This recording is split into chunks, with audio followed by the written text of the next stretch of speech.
আসসালামু আলাইকুম, কেমন আছেন সবাই? স্ক্রিনে দেখতে পাচ্ছেন নাফিসা, যাকে গলা কেটে হত্যা করছে মিরপুর 10-এ, মিরপুরে, ঢাকা মিরপুরে। আসলে ওর যেন ফাঁসি হয়, আমরা চাই যেন দর্শনের জন্য ওর ফাঁসি হোক। সবাই দোয়া করবেন ওর যেন ফাঁসি হয়। এভাবেই জনগণই যেন তাকে পাথর নিক্ষেপ করে হত্যা করে।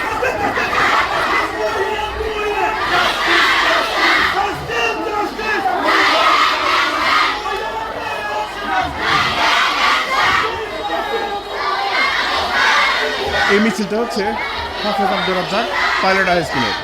ওরা ওদের বোনের দর্শনের বিচারের দাবিতে আসছে। আপনারা তো জানেন বিগত 2-3 দিন যাবৎ একটি বিষয়ে চর্চিত। ওর বড় বোন আমার গেট খিলা চাচির বাসায় গেছে, চাচির বাসায় গেছে পরে পিছে পিছে যে বড় আসছে 2 মিনিট পরে যে ও আসছে দরজা খুললা ওর মা খেয়াল করে, আমার তো কাজকর্ম করতেছে। তো এই মতো অবস্থায় ওর মা আবার ডাক করতেছে স্কুলে যাও, ব্রাশ করবো না, তো কোনো শব্দ বইতেছে না। শব্দ না পাওয়ার পরে ওর মা বাইরে হয়েছে। বাইরে হয়ে দেখে যে বাচ্চার একটা স্যান্ডেল আছে, আরেকটা স্যান্ডেল নাই। কিন্তু এই মেয়ে খুব সচেতন মেয়ে, খুব ভালো মেয়ে, বুদ্ধিমান মেয়ে আছে। ও গেলে কোথাও গেলে 2টা স্যান্ডেল পেয়ে যেত। একটা স্যান্ডেল দিকে ওর মার মনে সন্দেহ আসছে যে একটা স্যান্ডেল কিনতে গেলে আরেকটা স্যান্ডেল দিতে চায়।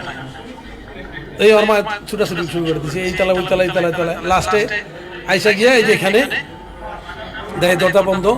তোর মা অনেক করছে, অনুরোধ করছে যে দরজা খোলেন, কেউ ভিতর থেকে কোনো সারা শব্দ নেই। পরবর্তীতে হাউগাও শুনে সবাই, এলাকার সবাই আইছে, লোকজন আইছে, ওর বাবা অফিস থেকে আইছে। আঠার পরে করছে, মানে দরজায় খোলার জন্যই করছে। তারপরে দরজা খুলে না, তারপর ওর বড় চাচি আছে, ওর বড় চাচি করছে ত্রিপুরা লাইনে ফোন করছে। ত্রিপুরা লাইনে ফোন করার পরে পুলিশ প্রশাসন আসছে, আইসা এরপরে দরজা ভাঙ্গা দেখে ভিতরে অবস্থা। আর ওই যে আসামি গ্রিন গেট জনগণ কিন্তু পুরো থানাতে কিন্তু ঘেরাও করেছে।